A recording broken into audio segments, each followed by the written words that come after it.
The early morning sun barely crested the rugged peaks of Colorado Territory in 1873 when Abigail James felt the rough hemp rope cut into her wrists. Her captors, 3 men who worked for her stepfather's ranch, had dragged her from her bed before dawn, accusing her of stealing from the lockbox. They hadn't bothered listening to her denials. "This ought to teach you some respect," growled the tallest one, cinching the final knot that bound her to the weathered fence post at the edge of town. "Mr. Harmon says you need to learn your place." Abigail struggled against her bonds, her honey blonde hair falling across her face as she fought against tears. At 20 years old, she'd endured her stepfather's cruelty since her mother had married him when Abigail was just 12, but this public humiliation was beyond anything he'd done before. "I didn't take a single cent," she insisted, her voice cracking with a mixture of fear and indignation. "This is madness," the men laughed as they mounted their horses. "Enjoy the sun, Miss Abigail. Mr. Harmon says we'll come collect you after sundown, assuming the coyotes don't get to you first." As they rode off, Abigail felt the first rays of the rising sun beating down on her unprotected head. The town of Silver Creek would be waking soon, and the prospect of being displayed like this, tied to a fence post for all to see, sent waves of shame coursing through her. An hour passed, then another. The summer heat intensified and thirst began to torment her. A few townspeople passed by, some averting their eyes, others staring openly. None stepped forward to help. "What's the meaning of this?" The deep voice startled her from her misery. Abigail blinked through sweat-stung eyes at the tall figure silhouetted against the sun. He wore a well-worn hat and a duster coated with the dust of long travel. "Sir," she managed, her voice hoarse, "I'd be much obliged if you could spare some water." The stranger approached, his spurs jingling with each step. When he came closer, Abigail could see he was younger than she'd first thought, perhaps 25 or 26. His eyes were the color of a stormy sky, and a few days' worth of stubble darkened his jaw. "Who did this to you?" he asked, pulling a canteen from his saddle. "My stepfather's men," she replied after gratefully drinking the water he offered. "They claim I stole from him, but I swear on my mother's grave I did no such thing." The man studied her face for a long moment. Something in his expression shifted, as though he'd made a decision. "My name's Finn O'Connor," he said, reaching for the knife at his belt, "and I don't much care for seeing women tied to fences." With quick, efficient movements, he cut through the ropes binding her. As the last strand gave way, Abigail nearly collapsed, her limbs numb from hours of restricted circulation. Finn caught her by the shoulders, steadying her. "Not anymore," he said firmly, his voice carrying across the dusty street. "This isn't how decent folk treat each other." "You don't understand," Abigail whispered urgently. "When they come back and find me gone, let me worry about that." Finn helped her to her feet. "Can you ride?" Abigail nodded, though she wasn't certain her trembling legs would support her weight. "Good. My horse can carry us both until we figure something out." He glanced down the street. "Is there somewhere safe I can take you? Family, friends?" "No family except my stepfather," she said bitterly. "And my only friend, Martha, lives on the edge of town with her husband." "But I can't put them in danger." Finn considered this, his eyes scanning the dusty main street that was beginning to fill with morning activity. "I've got a room at the boarding house. You can clean up there while I figure out our next move." "Our next move," Abigail repeated, startled. "Sir, I'm grateful for your help, but this isn't your fight." A slight smile crossed Finn's face. "I've made it my fight now, haven't I? Besides, I never could abide a bully." He helped her onto his chestnut gelding and swung up behind her. "Hold tight, we'll take the back ways." As they rode, Abigail became acutely aware of his solid presence behind her, his arm steadying her waist. It had been years since anyone had shown her such basic kindness, and something long dormant stirred within her heart. At the boarding house, Mrs. Wilson, the proprietress, took one look at Abigail's state and clucked her tongue disapprovingly. "Those Harmon boys again. This town's going to the devil with that man running things." "She needs a safe place to clean up and rest," Finn explained. Mrs. Wilson nodded briskly. "You can use the washroom, dear. I'll bring up some of my daughter's old clothes. They should fit you well enough." Once alone in Finn's modest room, Abigail sank onto the bed, overwhelmed by the morning's events. "Why would you risk yourself for a stranger?" she asked as Finn stood awkwardly by the door. "My pa always said a man's character is judged by what he does when no one's watching," he shrugged. "Though I suppose half the town was watching in this case." "They were watching, but not helping," Abigail said softly. "Fear makes cowards of most people," Finn replied. "Now you get cleaned up. I'll ask around town, see what kind of man this stepfather of yours really is." Abigail caught his arm as he turned to leave. "Be careful. Thomas Harmon has most of the county in his pocket, the sheriff included." Finn's expression hardened. "I've dealt with his type before." After he'd gone, Abigail made use of the washroom, scrubbing away dirt and humiliation with equal vigor. The clothes Mrs. Wilson provided were simple but clean, a modest blue dress that fit reasonably well and sturdy boots. Looking in the cracked mirror, Abigail barely recognized herself. Her usually neat hair hung in damp waves around her shoulders, and her eyes held a new wariness. But there was something else there too, a spark of defiance that had been rekindled by Finn O'Connor's unexpected rescue. When Finn returned hours later, his expression was grim. "Your stepfather's put out word that you've stolen $50 and his dead wife's jewelry. There's a reward for information on your whereabouts." Abigail sank into the room's single chair. "That's why he did this. He's been trying to drive me away for years, but I stayed because my mother loved the ranch. It's all I have left of her." She looked up at Finn. "The jewelry was my mother's, left to me in her will. I've kept it hidden because I knew he wanted it." "Where is it now?" "Still hidden in a loose floorboard beneath my bed." She twisted her hands in her lap. "I should leave Silver Creek, start fresh somewhere." Finn paced the small room. "Running might be safest, but it also means leaving behind what's rightfully yours." He stopped, facing her squarely. "I don't like men who use their power to crush others underfoot, especially not when they target women who can't fight back." "I can fight," Abigail said, surprising herself with her vehemence. "I've just never had anyone on my side before." Something flashed in Finn's eyes, admiration, perhaps. "Then maybe it's time we changed that." Over the next 3 days, Abigail remained hidden in the boarding house while Finn gathered information. He learned that Thomas Harmon had indeed been siphoning money from neighboring ranchers through questionable loans and property deals.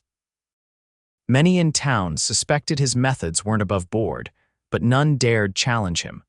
On the evening of the 3rd day, Finn returned with a bundle wrapped in oilcloth.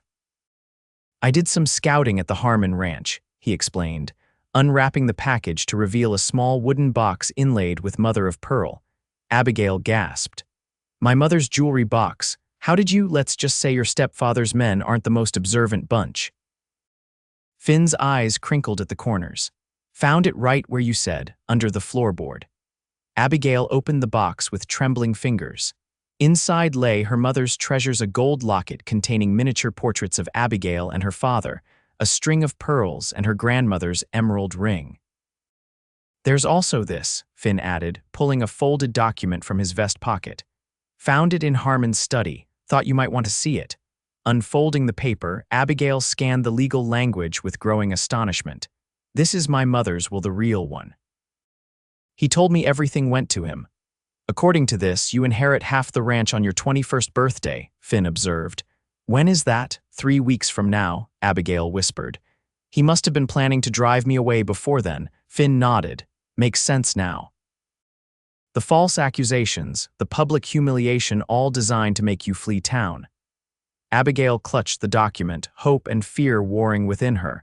Even with this, how can I stand against him? The sheriff won't help me.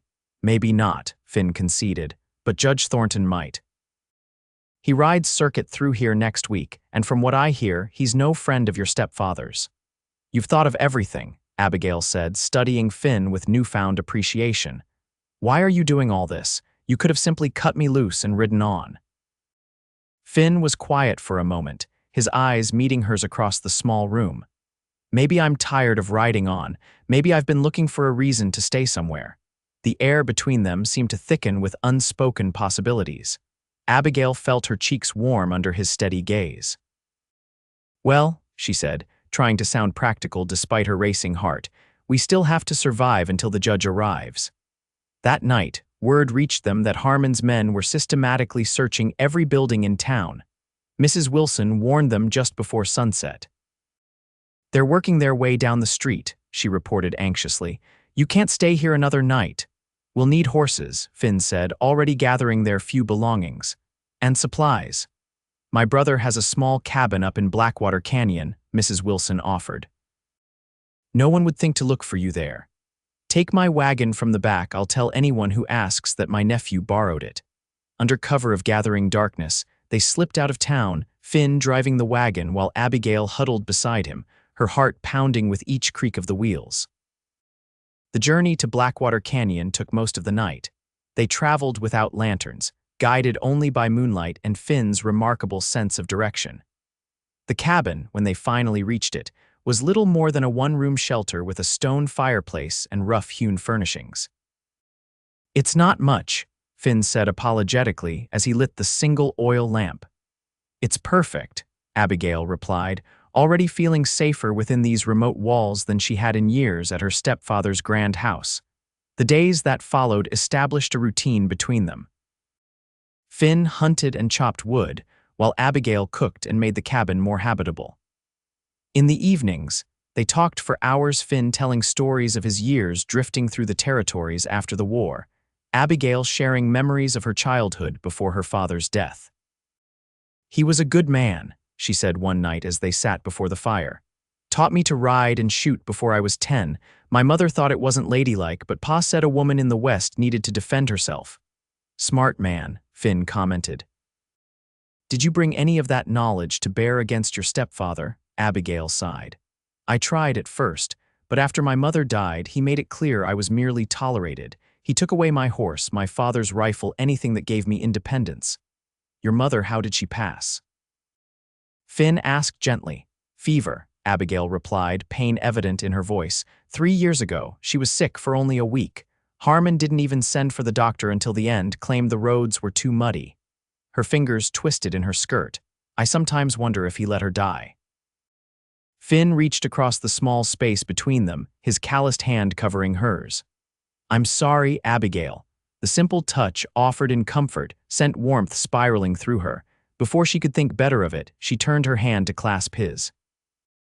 "Tell me about your family," she said, desperate to shift attention from the tears threatening to spill. Finn's expression grew distant. "Not much to tell. Lost my ma to consumption when I was 13. Pa raised me and my brother alone. Then the war came." He stared into the flames. "Pa and Daniel joined up with the Union. Only I came home."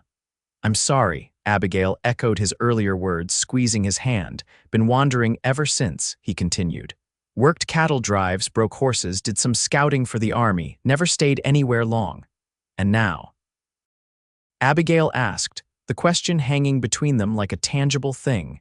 Finn's eyes met hers, their blue depths reflecting firelight. "Now I'm wondering what it might be like to stop wandering." The tension that had been building between them over the past days intensified. Abigail was acutely aware of their isolation, the intimacy of their shared space, and the growing feelings she could no longer deny. "Finn," she began, uncertain what she meant to say. He released her hand abruptly, rising to stoke the fire. "It's getting late. We should rest. Long day tomorrow." Abigail felt the moment slip away, confusion and disappointment washing over her. Had she misinterpreted his interest? Perhaps his help stemmed purely from principle, not any particular regard for her. The next morning brought a strained silence between them. Finn left early to check snares he'd set, while Abigail busied herself with mending clothes Mrs. Wilson had sent along. When Finn returned near midday, his expression was alarming. "Riders coming up the valley," he reported tersely. 3 men moving fast." Abigail's heart plummeted. "Harmon's men? Can't tell yet, but we should assume so." Finn checked his revolver. "There's a narrow trail behind the cabin that leads up into the rocks. If things go wrong, that's your escape route." "I'm not leaving you to face them alone," Abigail protested. Finn's expression softened momentarily. "Stubborn woman, at least take this." He handed her a small derringer from his saddlebag. 2 shots, make them count if needed. They positioned themselves with sight lines to the approaching riders. As the men drew closer, Abigail's breath caught she recognized all three as Harmon's most trusted hands. "It's them," she whispered. Finn nodded grimly. "Stay behind me." The men reined in 100 yards from the cabin, studying it carefully. "This the Wilson place," called the lead rider, a barrel-chested man named Boone whom Abigail particularly feared. "It is," Finn answered, stepping onto the porch, rifle casually held across his body. "Something I can help you with." "Looking for two people," Boone replied. "A girl blonde, about 20. And a drifter who's been causing trouble." "Haven't seen anyone fitting that description," Finn said evenly. "Just me up here trapping." The men exchanged glances, clearly suspicious. "Mind if we take a look around?" Boone asked, though his tone made it clear it wasn't really a question. "Actually, I do mind," Finn replied. "This is private property and you gentlemen don't appear to be wearing badges." Boone's face darkened. "We work for Thomas Harmon. That carries weight in these parts." "Not with me it doesn't," Finn said, his voice dropping dangerously. "Now I suggest you turn those horses around and head back to your boss." The tension stretched taut as a bowstring. Abigail, watching through the cabin's single window, saw Boone's hand drift toward his holster. "3 against 1, mister," Boone growled. "Those aren't odds I'd bet on." Finn didn't flinch. "I like my chances just fine." The standoff might have erupted into violence then, but suddenly a new voice joined the confrontation. That would be 3 against 2, actually. All heads turned to see a man emerging from the tree line, rifle trained steadily on Harmon's men. He wore a battered Union cavalry hat and a marshal's star on his vest. "Marshal Davis," Boone acknowledged, his tone notably less confident. "This doesn't concern you." "Threatening folks at gunpoint in my jurisdiction very much concerns me," the marshal countered. "Especially when those folks include a material witness in an ongoing investigation." Abigail watched in astonishment as the situation rapidly reversed. The marshal approached, keeping his rifle level. "Mr. Harmon's business practices have attracted attention from the territorial governor," he explained. "I've been building a case for months. Miss James's testimony regarding the altered will could prove quite valuable." Boone and his companions exchanged uneasy glances. "We were just following orders," one muttered. "Then I suggest you follow mine," the marshal replied coldly. "Ride back and tell Harmon I'll be paying him a visit tomorrow with warrants." When Harmon's men had reluctantly departed, Marshal Davis turned to Finn with a slight smile. "Figured you might need some assistance, O'Connor. Mrs. Wilson sent word." "Timely arrival," Finn acknowledged, "though I'm curious how you knew about the will." "I didn't," Davis admitted, "but I've suspected Harmon of fraud for some time, just needed evidence." Abigail emerged from the cabin, still clutching the derringer. "I have evidence," she said firmly, "and I'm willing to testify." The next week passed in a whirlwind of legal proceedings. With the circuit judge's arrival, Marshal Davis presented his case against Thomas Harmon, bolstered by Abigail's testimony and the discovered will. Harmon was arrested on multiple counts of fraud, with additional charges pending as more victims came forward. The evening after the hearing concluded, Abigail stood on the porch of her mother's ranch house, now legally recognized as half hers, watching the sunset paint the distant mountains. Footsteps on the wooden boards announced Finn's approach. "Marshal Davis says they'll transport Harmon to Denver for trial next week," he reported. "With the evidence they've gathered, he's looking at years in territorial prison." "It hardly seems real," Abigail murmured, "after so long living under his shadow." "You're free now," Finn observed. "The ranch is yours to run as you see fit." Abigail turned to face him, gathering her courage. "It's a big place for one person." "You'll manage," Finn said, though something in his voice suggested he was choosing his words carefully. "You're stronger than you know." "That's not what I meant," Abigail said, stepping closer to him. "What I meant was I could use a partner." Finn went very still. "Abigail, before you say anything," she interrupted, "I know you've spent years wandering. I know the idea of settling in one place might not appeal to you. But these past weeks, I've come to care for you in a way I never expected." Her voice trembled slightly. "And sometimes I've hoped you might feel something similar." Finn's eyes held hers, their expression softening. "From the moment I cut you free from that fence, something changed for me." I told myself I was just helping someone in need, doing what any decent man would do. He took her hands in his. But it was more than that. You're more than that. Then stay, Abigail whispered. Not because I need protection or help with the ranch. Stay because we could build something good together.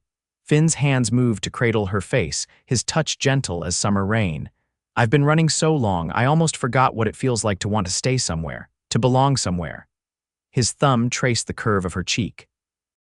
But I think I could belong here. With you. When his lips met hers, Abigail felt as though her entire life had been leading to this moment, this man who had cut her bonds and offered freedom, not just from ropes but from fear itself. The kiss deepened, conveying promises neither had voiced aloud. When they finally parted, breathless and smiling, the last light of day gilded them in gold. Not anymore, Finn murmured, echoing his words from that first morning. You'll never be tied down or held back again except by your own choosing. And I choose you, Abigail replied simply. I choose us. Spring blossomed into a glorious summer, and with it, the Double J Ranch, newly renamed to honor Abigail's maiden name, flourished under their combined care. Word spread through the territory of the fair wages and good treatment offered at the ranch, attracting loyal hands who respected the unusual partnership between Abigail and Finn. They married on a perfect October day, with Marshall Davis standing as Finn's best man and missus. Wilson beaming in the front row of the small church. Judge Thornton himself performed the ceremony, his booming voice pronouncing them husband and wife before the entire town of Silver Creek. Never thought I'd see the day, Mrs. Wilson confided to the marshal during the celebration afterward. When that girl was tied to the fence post, looking half dead from the sun, who'd have imagined she'd end up the most prosperous rancher in the county? Sometimes fate has strange ways of delivering justice, the marshal replied, watching as Finn twirled Abigail in an impromptu dance. And sometimes it just takes one person willing to stand up and say not anymore. As twilight settled over the land that was now truly her home, Abigail leaned against her husband's shoulder, contentment washing through her like a gentle river. What are you thinking about, Mrs. O'Connor? Finn asked, his arm tightening around her waist. I was thinking about fences, she replied. How some are meant to keep things in and others to keep things out. Finn smiled down at her. And which kind are we building here? Abigail considered this, looking out over their ranch with its sturdy new fencing and freshly painted barns. Neither, I think. We're building boundaries that protect without imprisoning. Lines that define our home without closing us off from the world. Poetic, Finn teased gently, pressing a kiss to her temple. I learned from the best, she countered, turning in his arms to face him. A certain cowboy poet who cuts ropes and speaks truth. Their laughter mingled in the gathering dusk, a sound of freedom and joy that echoed across the valley that was now, at long last, truly home.